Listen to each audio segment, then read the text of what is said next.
you all know the story of what happened in Tiananmen Square in Beijing, China in 1989? During the spring of 1989, protests broke out all over China. The Chinese people wanted a more free, more liberal society. The government, not happy about the protest, sent a very stern warning to the people. After the funeral of one of the leaders of the movement, the people started to protest more and more. Although there were protests all over the country, Tiananmen Square became the face of the entire movement and the government's reaction to it. These protests preceded the visit of the Russian leader, Gorbachev. It was because of that historic meeting happening that there was press from all around the world there. The Western media began to cover the protests. Shortly after Gorbachev's arrival, there was a protest that was 1 million strong in Tiananmen Square. Because of all the journalists there, what happened at Tiananmen Square was broadcast all over the world. After that protest was broadcast all over the world, the Chinese government decided that they should meet and figure out a solution to the problem. Part of the government wanted to offer concessions, and the other part of the government wanted to double down. After not being able to decide what to do, they decided to do martial law. For the last 2 weeks of that May,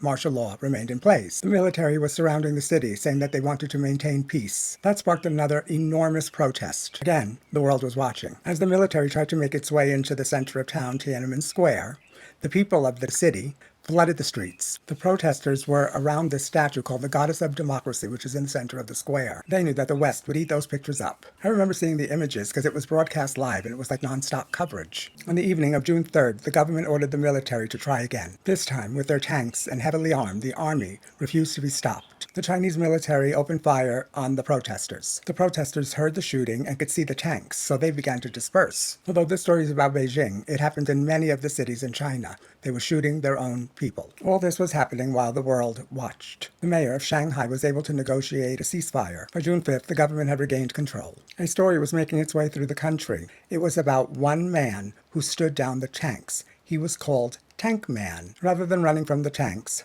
he stood directly in front of them, making them stop. The world held its breath as the tank was moving towards this one man.